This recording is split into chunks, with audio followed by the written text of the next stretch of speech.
Hey, I want to tell you about a new mini course that I have. It's called the 5 Minute Shift. One of the most frequent questions that I get from people on social media and clients is, how do I stop feeling anxious? How do I stop feeling upset? How do I stop feeling angry at my spouse? How do I stop feeling a certain way and get to something that feels better? This mini course is to answer that question. It's a 30-minute video. You get a cheat sheet and the slides, plus a Q&A and a why this works video. But really all you need is the 30-minute video, the how-to. It's a process I use every single day, multiple times a day. I have clients who use it and have experienced huge changes in their life. And if you practice this method over and over again, I promise you'll be able to shift any emotion in around 90 seconds to about 5 minutes. So if you're somebody who feels like you get stuck in emotions, you stew in emotions, you spiral in them, and you really wish that you could get out of them and it didn't involve scrolling or eating or shopping or any of that, this is for you. It's $29. There's a link in the show notes, and I hope you enjoy it.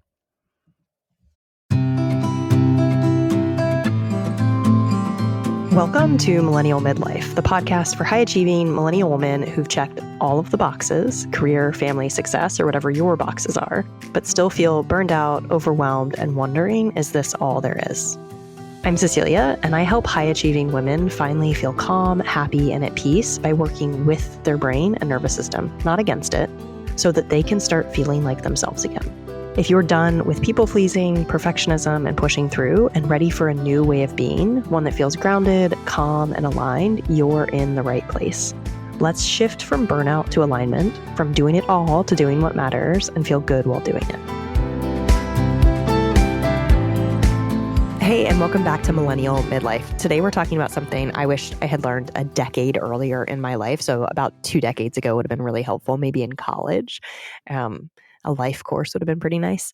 And this would have saved me from burnout, confusion, self-doubt, and a whole lot of self-abandonment.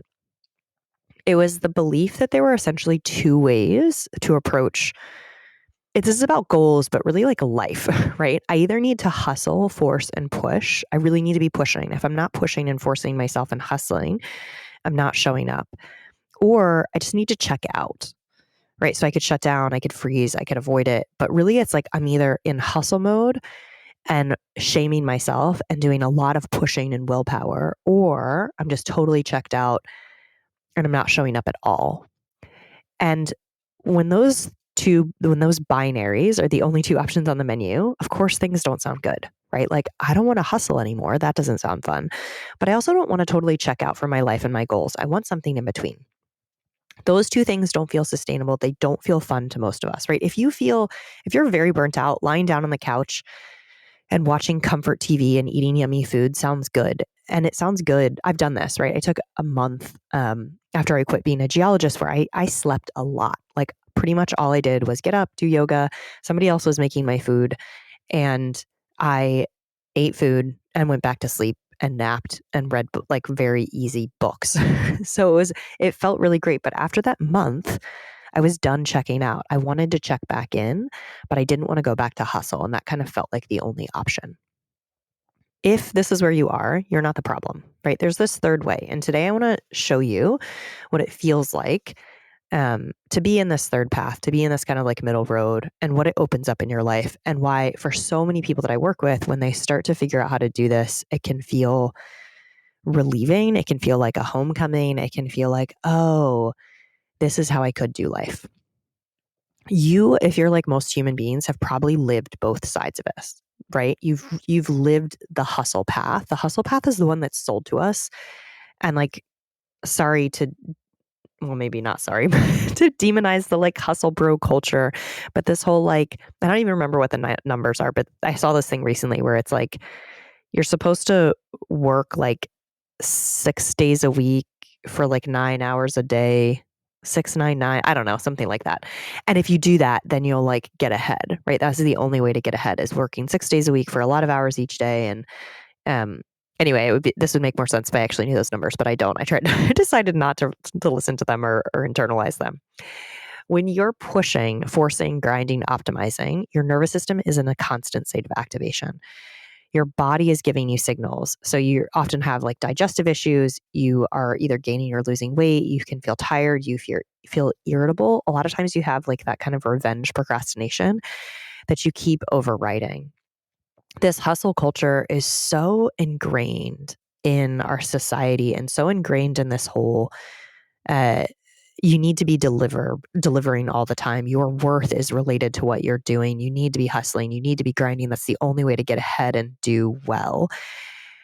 And it's interesting how much this is focused on. It's interesting how many of us have these stories and how quick we are to jump back on them because they feel so safe, because it's what we were all taught.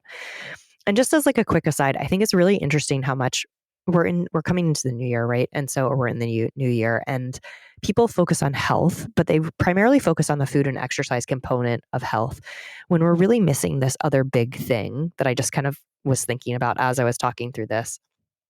It's we really don't talk that much about purpose, identity, connection, and the way we relate to ourselves and how big of a role those play in our health. Because when you're in hustle mode, you're not relating to yourself at all. You're managing yourself, you're critiquing yourself, you're being a very unkind taskmaster to yourself. And the result of that is this burnout. It is sometimes digestive issues. They lead to kind of bigger health problems. And so if you want to focus on health this year, you can for sure focus on what you eat and how you move your body, but you could also focus on this, right? How you actually talk to yourself, how you relate to yourself, how you set goals for yourself, because that will change your health almost more than the other one. And in fact, this is like the precursor to doing the food and movement stuff. Okay. So you might be achieving things if you're doing this. You might be checking boxes. You might be succeeding on paper, but you're also building a life that oftentimes doesn't feel like yours or is not sustainable for you. It's not the one you want to be living in. Then there's the other path, right? The checkout path, where you're avoiding things. You're maybe in freeze. You're in the I don't know mode a lot. That feels safer than the truth. If you're in this mode, you're not lazy. You're not unmotivated. You're not inconsistent. You're just disconnected, right? You've forgotten that you have a say. You've forgotten that, in fact, your opinion matters. You've forgotten that you're allowed to participate in your own life and actually choose how the rules work for you. So the same outcome, a life that doesn't feel like yours, is just coming from a different angle. When you're in that checkout mode, you're also often not moving towards the things that excite you or participating in them because they might feel scary or they might feel dangerous. And so it can feel very unfulfilling, even if you are doing the things that like are creature comforts, right? Like you're watching a lot of reality TV show and having that extra glass of wine, or like enjoying a lot of carbs or whatever it is for you. You're in this space where you're um, creating this kind of felt sense of comfort without actually creating a life that you really want to be living. Because ultimately, like most of us want to be working towards what we want to be working towards. Believing those are your two only options, hustle or hide, creates a lose-lose scenario, right? I feel like it's necessary to say that. I know that you know that, but it's necessary to say it. So it's like this. I either sign up for and if you know him, you know what I'm talking about, the Alex Hormozy style of go big and go hard, or I give up on my dreams entirely. Like I have to either go like this big, hard push myself, or I should just give them up. And that's the emotional trap. You think that there's no middle ground, no softer place to land and work forward. And that's no way. It's not possible, right? Like that doesn't feel tenable to most of us. And most of us also have like, I know a lot of people who listen to me like have kids or they have hobbies or they have other things they want to do in their life. And the hustle doesn't often give space for that. And the give up doesn't honor that you might actually want to be creating in your life. So this is where a lot of people stay stuck, not because they lack clarity, not because they don't know what they want, not because maybe even not even because they don't think it's possible for them, but because neither option feels sustainable long term. So let's talk about this third way. When I first experienced it, long before I had this language, it felt relief. It felt relieving. It felt like exhaling. It felt in some ways like coming home, which is kind of a weird way to say it, but that's what it felt like to me. There was this tiny voice saying like, also, so it felt relieving, but also there was a tiny voice saying like, hey, is this allowed? Like, are you allowed to do this? Are you allowed? Are you cheating? Are you going to get in trouble for doing this? Is this going to go on your permanent record? Because when we've been conditioned to push, rest can feel too spacious. It can also feel dangerous, right? When you're conditioned to earn everything through struggle, alignment can feel like oddly easy. and maybe even something like you don't feel like you've earned or that you deserve yet. But here's kind of where I start to work with my clients, that you get to create the rules in your life. If you believe you have to go big and hustle hard to get ahead, then you will have to do that. But you can decide that you can work it differently. You can decide how you want to show up in life and how you want life to work for you. And your brain and your universe, your brain and the universe will start to organize around that and reorganize around that. And I know that that sounds like a little bit of a leap. Like, no, they're just these rules that I have to play by. But if you interviewed 10 of your friends, you each have 10 different rules, sets of rules for how things have to work. And that's very interesting because all of them we've absorbed from the society and families and communities we grew up in, and we just decide that they're true. And then because of our brain and how it works, they have to be true, right? Our brain can't kind of go against that. What we're doing here and what I'm talking about here is acknowledging those rules that you have, whatever they are, and then saying, what if there's a different way? What if this third way is possible where I'm not moving into like hustle hard and shame or go hard at all costs, but I'm also not going into checking out. I'm moving into a place of safety, of clarity, of identity, of becoming this person I get to become. So this is the approach that doesn't hurt you on your way to change, right? It doesn't ask you to give up everything and abandon yourself and abandon your own desires and abandon your physical health and your mental health on the way to get there. And if people want to hustle hard and go big, that's like their prerogative, honestly. I don't want to do it. I've done it. Most people I work with don't want to do it. And this doesn't mean you can't have big dreams and go for them, by the way. It just means you're not doing them from a place of, I must not sleep in order to get there. I must work 10 hours a day in order to get there. So there was a point in my own life where I realized I couldn't force myself to, well, it's interesting. I could force things. I just didn't really like it anymore. So I could force myself, and I did.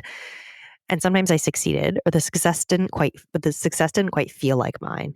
So I got there and I said, like, wait, is this even what I want? Along the way to getting to where I wanted to go, I sabotaged myself constantly, not because I was inconsistent, but because my nervous system didn't feel safe with the direction I was pushing towards.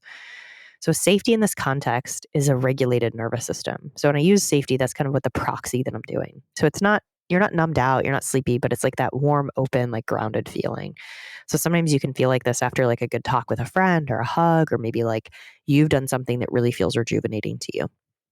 Safety is what allows you to tell the truth to yourself, to name desires, to choose a direction, and to hold a vision. Without safety, desires can't land. Without safety, you will always choose this check out or like push really hard, one of those two sides. So I had this pretty accomplished client who was really ready to quit everything. Like they wanted to retire early and walk away, not because she didn't love her work, but because the way she was working was no longer working for her. It was destroying her.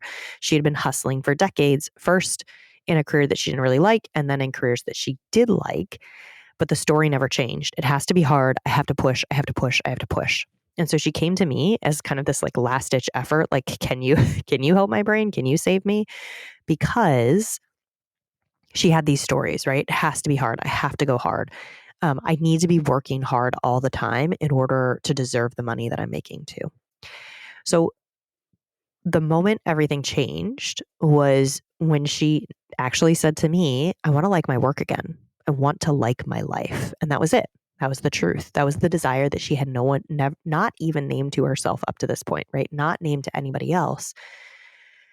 And so we could hear that and we could actually create some safety around that so that the real clarity could emerge, right? That she actually likes her clients and she likes her team and she likes the work. She just wanted to end the day feeling like herself with some energy to do the things that she wanted to do, with time for hobbies, with time for friends, with time for rest, for joy, to feel okay resting, to actually show up for herself in the way she wanted to. And while this felt a little bit like a fantasy when she first named it, it is in fact not a fantasy. It's her desire. It's how she wanted things to look. Naming the desire for yourself changes everything. Because when you say, okay, most of us don't want the hustle thing, right? And most of us don't want the checkout thing. Most of us want something in between. We want a life that feels fulfilling, that feels like we're moving towards what's important to us, like we're connecting with other human beings that are important to us, like we're doing our work in the world. So right now, you might name where you are. So do you think you're in hustle mode? Or are you in checkout mode? And without judgment, just observation, right? Which side am I on right now? And you might remind yourself you're safe in this moment. So you might take a few breaths. You could even pause this and take 5 or 6 breaths. You might feel your feet on the ground or yourself supported in your chair. And you might ask yourself, if things worked on my terms, if I could have what I wanted, what would that look like? And your brain will likely resist. It might say that's not possible. You might try, but what if? What if I could move into like imagining like a child where I didn't have the constraints of reality and I just get to imagine what this could look like for me? How would I design my life? What would it look like? What would I be working on? How would I be working on it? Who would I be working with? Can you give some legs to this vision? Can you start to imagine what it would be, even how it would feel? And this is the path. This is the where you start to create this third, your own path, right? Instead of being in the binary of creating your own path through it. It's a tiny opening here. Instead of collapsing, instead of pushing, instead of giving up, instead of handing it over, of really handing it back to yourself. So here's what I want you to know. You were never meant to live at the extremes. You're never meant to burn out or disappear. There's another way, a gentler way, a more honest way, a way that brings you back to yourself. And once you start to feel it, even for just a moment, you can't unfeel it. And you'll start to wonder, what if I could live like this more of the time? What if I could give this to myself more? And that's the invitation. Not to push yourself harder and use more willpower and force, not to have more hacks to get yourself there, not to want it less or to even convince yourself that you need to want it more, but to try something different because you deserve a life that feels like yours and you can create a life that feels like yours and you can create the rules that you get to operate by, but you have to work with yourself to get there. If this sounds like something that you're interested in and something that you'd like to do, there's a course that just wrapped up that you can grab to go through yourself, the goals course. And we have a live call coming up in 2 weeks where you get to come and ask questions about the process and where this is going for you. Or you can join me this year, either in coaching or for courses or both, so that you can make 2026 your year, so that you can actually work with yourself from a place of compassion and understanding of getting to know yourself in safety and show up how you want to show up. I love you so much. Thank you so much for being here. I will see you next time.